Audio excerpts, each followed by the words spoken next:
Okay. Good morning.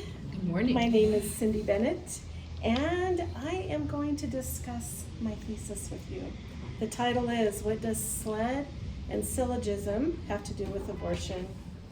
I am intentionally a pro-life woman because of what I have learned as a nurse and science, and additionally I have a 40-year-old daughter who I almost aborted. As a nurse, I was trained to look at science to provide the information needed for evidence-based practice. Evidence-based practice is an approach to care that incorporates the best available evidence along with clinical expertise and patient values and circumstances related to patient care. This involves translating science and evidence into practice, also known as knowledge, which I have used to make a pro-life decision. I worked as a neonatal intensive care unit nurse, and in this position of caring for micro-preemie infants, who are the most vulnerable population of babies, I was challenged to clearly speak for the unborn and abortion. I am now going to present my thoughts and evidence on why abortion is morally wrong. As I stated above, science is where I look for evidence, and you should too. One of the questions I have asked myself, what is the study of embryology? According to the University of Aberdeen, human embryology and developmental biology is the study of the fascinating process in humans and animals that turns a single fertilized egg into a whole new individual with all the many specialized cell types, which my personal opinion is an incredible design. Scientifically, we know that from the earliest stages of development, the unborn are distinct, living, and whole human beings. Also from leading embryology books confirm this. For example, Keith L. Moore, a professor in the Division of Anatomy at the Faculty of Surgery at the University of Toronto, Canada, and T.V.N. Persad, Doctor of Medicine, writes, a zygote is the beginning of a new human being. Human development begins at fertilization. This is where the sperm unites with the female egg to form a single cell called a zygote. This highly specialized cell marks the beginning of each of us as a unique individual. The abortion debate in America continues to cause many arguments on whether the fetus in the womb is a human being at the moment of conception. Pro-life advocates argue it is morally wrong to kill an innocent human being. Pro-choice advocates will argue that the fetus in the womb is human but is not yet a person, and therefore does not have a right to life, and it is not wrong to kill the unborn. Many who coincide and perform the practice of abortion agree that abortion intentionally kills an innocent human being. For example, Warren Hearn, an abortionist doctor from Colorado, states, "We have reached a point in this particular technology, meaning the dismemberment abortion, where there is no possibility of denying the act of destruction. It is before one's eyes, the sensations of dismemberment flowing through the forceps like an electric current." Feminist Naomi Wolf states abortion is real death. Even though there is no discussion of abortion in the Bible, God's word in Genesis is clear in stating that all humans have value because we are all made in the image of our Maker. So ask yourself, what is the difference between a human and a person? Modern science agrees that human life begins at the moment of conception.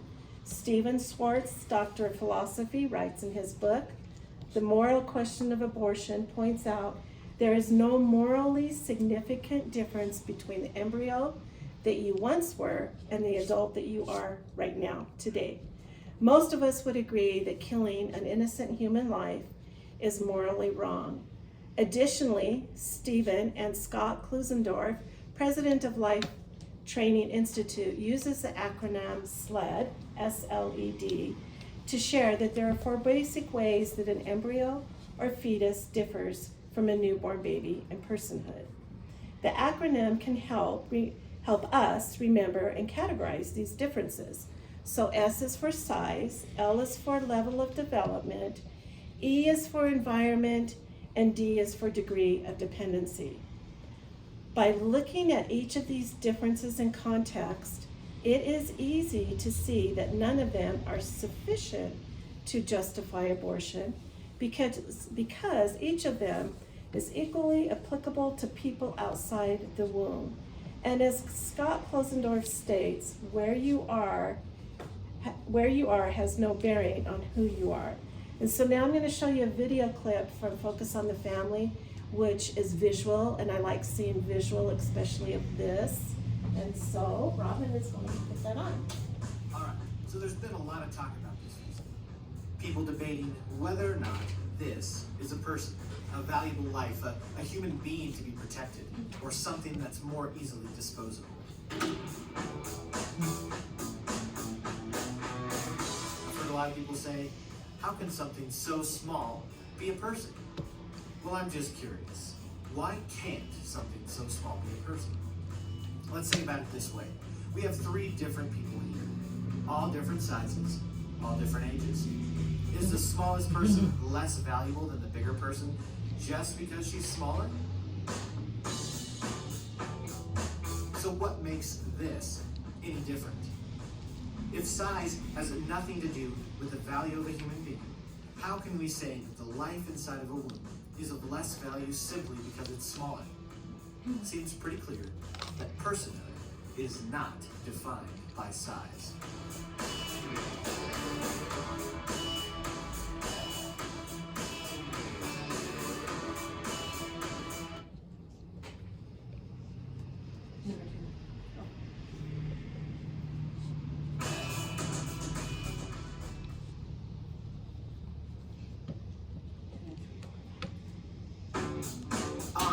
So there's been a lot of talk about this lately, because frankly, there's a lot to be said about this little guy right here. His cute cheeks and his button nose. Anyways, I've heard this question a lot. How can something that's not even fully developed yet be a person? Imagine if your development or abilities determined your value as a person. We'll take this duo here for example. One of them, well, he's practically Einstein, and the other, well, she's getting there. But just because she's not as developed as he is yet, does that make her less of a person? So what makes this any different? If our abilities or our level of development don't make or break our value as human beings, how can we say that a life inside of the womb is of less value simply because it's not fully developed yet? Seems pretty clear that personhood is not defined by level of development.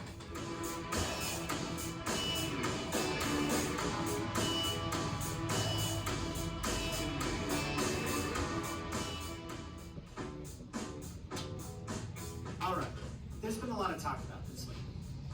I've heard a lot of people ask, is the unborn really a person if it's not in the world yet? First, let's start by saying they are in the world, just in a different location. Let's think about ourselves. Our environments are always changing, but as we know, our personhood always remains the same. So let me ask, if the value of personhood is determined by one's environment, does that mean our value changes when we move from place to place? So what makes this any different? If our environment has nothing to do with our value as human beings, how can we say that the life inside of the womb is not a person just because its environment looks different than ours? It seems pretty clear that personhood is not defined by our environment.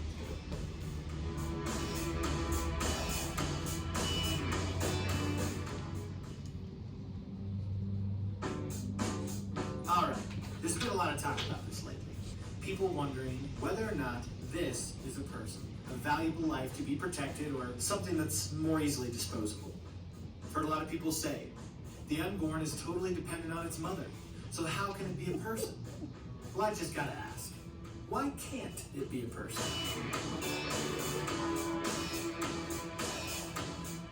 Let's take this little guy for example. He's 21 months old and he can do some things on his own, play with toys and run around, but there's still a lot he needs help with. You know, like general hygiene, putting on clothes and eating. But just because he still depends on his mom for all of that stuff doesn't make him any less of a human, does it? Then what makes this any different? If our personhood is not determined by our degree of dependency, how can we say that a life inside of the womb is not a person just because they depend on their mother for survival? Seems pretty clear that personhood is not defined by degree of dependency.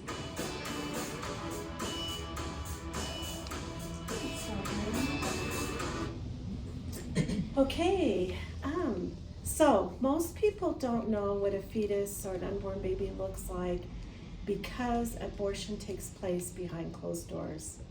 It is evident to me that images and photos can carry and convey the truth about abortion. We cannot argue about real photographs. For example, I think about photos of the Holocaust with the systematic state-sponsored persecution and murder of 6 million European Jews by the Nazi German regime and its allies and collaborators.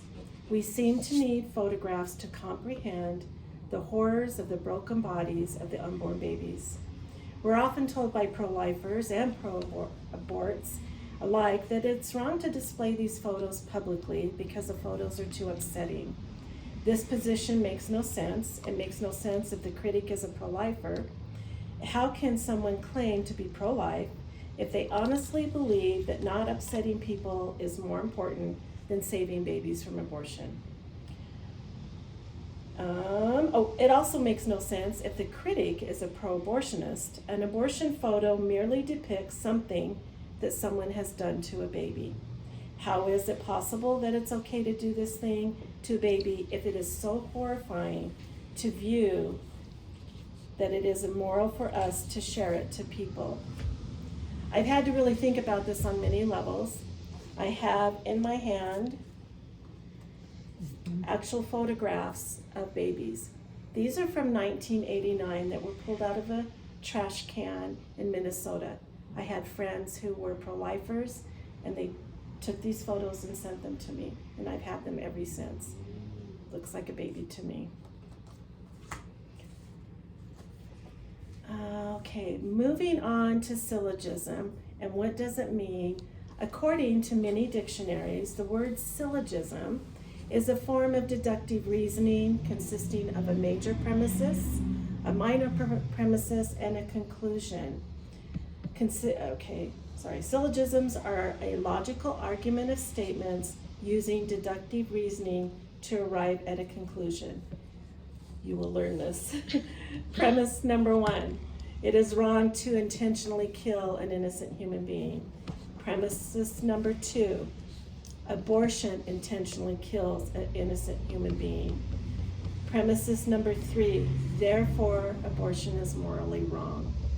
As I've shared in my speech, I stand on the science of embryology and making a case that there is no morally significant difference between the embryo that you once were and the adult we are today. The abortion debate is not about who loves women, who hates women. It's not about choice. It's not about privacy. It's not about trusting women, and it's not about back alley abortions. It's not about forcing one's religion. It is about one question: are the unborn one of us? This is the truth debate. This is from Scott Klisendorf. One of Frederick Douglass's quotes sticks in my mind: I would unite with anybody to do right and with nobody to do wrong. Thank you. Stop it. Oh, yeah.